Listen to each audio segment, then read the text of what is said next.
একজনে বলে দোয়াল্লিন, আরেকজন বলে জোয়াল্লিন, একজনে বলে এখানে বাঁধো, আরেকজনে বলে এখানে বাঁধো, আরেকজন বলে জোরে আমিন, আরেকজন বলে আস্তে আমিন, একজনকে এই দাঁতি, আরেকজন বলে বেদাতি। হুজুরের এক একজন একটা করে দুধ যাবই না। এরকম কিছু লোক আছে না? এরা হলো সুশীল। এদেরকে বলে কি ভাই? আমাদের আধুনিক সমাজে তাদের নাম কি? সুশীল। কিছু সুশীল মানুষ আছে না, টেলিভিশনের পর্দায় আসে, দেখেন আপনারা। অনেক ভালো মানুষও আছেন, নেককার বুদ্ধিজীবী ভালো মানুষও আছেন, সৎ পরামর্শদাতাও আছেন। আবার সুশীল এই শব্দটা এখন একটা গালি পরিণত হয়ে গেছে, ঠিক না ঠিক? এই সুশীল মানুষগুলো ভালো সাজে। ব্যাপারটা এমন যে উনি ফেরেশতা, উনি দুধের দোয়া। হুজুররা এক একজন এক এক কথা বলতেছে, হুজুররা সব এই নিজেদের ধান্দা, নিজেরা কামড়া কামড়ি করে, উনি এসব ভেজালে নাই, উনি সরল পথে আছে, উনি খুব ভালো মানুষ, ঠিক না? আমি একটা প্রশ্ন রাখি, আমাদের দেশে সয়াবিন তেল খান না আপনারা? এখন তো আজকাল ওই যে বিভিন্ন ডাক্তারদের কথা শুনে সরষের তেল ধরছেন আপনারা। যাক, সয়াবিন এখনো খাই আমরা বেশিরভাগ মানুষ। সয়াবিন তেলের বিভিন্ন ব্র্যান্ড আছে না বাংলাদেশে? যেমন রূপচাঁদা আছে, তীর আছে, ফ্রেশ আছে, হ্যাঁ, পুষ্টি আছে, আরো অনেকগুলো আছে না এরকম ব্র্যান্ড, নাম করা। আপনাদের কাছে আমার প্রশ্ন, এই যতগুলো ব্র্যান্ডের নাম বললাম এর মধ্যে কোনটা সবচেয়ে বেশি খাঁটি?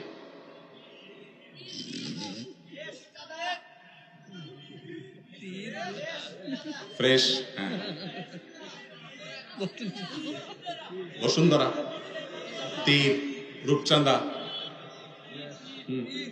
আর নাই পুষ্টি, হ্যাঁ, সুরেশ। আচ্ছা, কাজ হয়ে গেছে। এবার শুনেন আমার কথা। আমি শুধু প্রশ্ন করলাম যে তেল কোনটা খাঁটি। আপনারা এখানে যতজন ভাবখানা এমন ততগুলা মাযহাব এখানে হয়ে গেছে, ঠিক না ঠিক? আপনারা এক একজন এক একটা বলতেছেন ভাই, অথচ এই তেল কোম্পানির সবাই তার বোতলের গায়ে লেখে 90% খাঁটি। এটা লেখে না? কি বলেন আপনারা? তেল খান, দেখেন না বোতলের গায়ে কি লেখা? কি লেখা আছে? 80% খাঁটি লেখা থাকে। কি থাকে লেখা? 100% খাঁটি লেখা থাকে, ঠিক না ঠিক? আজ পর্যন্ত কোন তেলখোররে দেখছেন? আমরা সবাই তেলখোর, তেল খাই। এমন কোন তেলখোরকে দেখছেন আজ পর্যন্ত যে রাগের চোটে বলছে, এটা কেমন কথা ভাই? তীরেলা বলে আমারটা 100% খাঁটি, পুষ্টি এলাকা আমারটা 100% খাঁটি, বসুন্ধরা আমারটা 100% খাঁটি, ফ্রেশ এলাকা আমারটা 100% খাঁটি। এক একজন এক এক কথা বলে, এ বলে এটা খাঁটি, আমি কোনটা কিনবো, কোন দিকে যাবো, তার তালিকা বলবো। এরকম কোন মানুষ দেখছেন? এর নাম শেয়ানা পাবলিক। আমি যে সুশীল বলছি, সাদে বলছি? এই জায়গায় কি করতে হবে, এক একজন এক একটা বলতেছে, তাহলে আমার এখন কি করতে হবে এটা আমরা ঠিকই বুঝি। এখানে আমরা এটা বলি না আমি কি পুষ্টিবিদ, আমি কি খাদ্য শক্তি সম্পর্কে বিশেষজ্ঞ কেউ, এটা নিয়ে কি আমার কোনো পড়াশোনা আছে, গবেষণা আছে, আমি কি জানি কোনটাতে শতভাগ খাঁটি আছে না আছে, আমার কাছে কি কোনো ল্যাব আছে পরীক্ষা করার? আমি কিভাবে বুঝবো? হুজুর আপনি যে বললেন যেটা ভালো হয় চেক করে যাচাই করে খান, কিভাবে খাবো? এতজন এত কথা বলে, আমি তো বুঝিও না কোনটা ভালো, কোনটা শতভাগ, কোনটা 90%, কোনটা 95%। আমি কিভাবে যাচাই করবো? তো আমি তেলই খাবো না, এই কথাটা আপনি বলেন না। আপনি কি করেন আমি বলি। আপনি প্রথম নতুন বিয়ে করার পরে যখন সংসার করেন, বাপ মা আলাদা ঘর তুলে দেয়।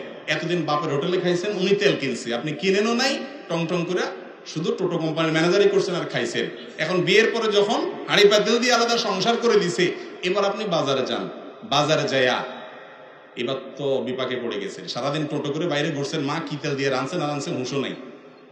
এবার বাজারে যা দোকানদারে বলছেন ভাই তেল দেন, দোকানদার কোনটা দিব, ভাই কোনটা মানে আপনার হুঁশ নেই কথার কথা। তো এবার আপনি বলতেছেন, চিন্তা করলেন যে অনেকগুলো আছে, সবগুলার গায়ে 100% খাঁটি লেখা আছে। আচ্ছা একটা নেন, নিয়ে খায়া নতুন সংসার, বউরে বলেন রান্ধো দেখি কি হাল, বেডে বুটবাট ফুটপাট করে কিনা, কতটা শুট করে এবং দামেও বনে কিনা, সব ঠিকঠাক আছে কিনা। এটা শেষ হয়ে গেছে, আর বউ আবার তেল আনতে বলছে, আপনি বাজারে যাই বলছেন আগের বার এক ব্র্যান্ড কিনছি, এবার আরেকটা কিনি দেখি কি হাল। এবার এনে সেটা দেখেন, এভাবে কয়েকটা দেখার পর আপনার কাছে মনে হয়েছে না, টাকায় পয়সায় দামে পড়তায় আমার শরীরের সাথে শুট করা সবকিছু মিলায়া মাশাআল্লাহ এই ব্র্যান্ডটা আমার কাছে ভালো লাগে, আপনি সেটা খাওয়া শুরু করেন, ঠিক না বেটি? আচ্ছা আরেকটা প্রশ্ন করি, অনেকগুলো সিম কোম্পানি আছে না আমাদের দেশে? গ্রামীণ ফোন আছে, রবি আছে, এয়ারটেল আছে, হ্যাঁ, বাংলা লিংক আছে, টেলিটক আছে, আর লাগবে না। মানে কয়েক মাযহাব বানানোর ব্যবস্থা হয়ে গেছে, আমার রসদ পেয়ে গেছে। আচ্ছা, এবার যদি আপনাদেরকে জিজ্ঞাসা করি, এখানে এক কথায় উত্তর দিবেন, ইখতিলাফ করতে পারবেন না, কোন কোম্পানির সিম বেশি লাভজনক এবং ভালো?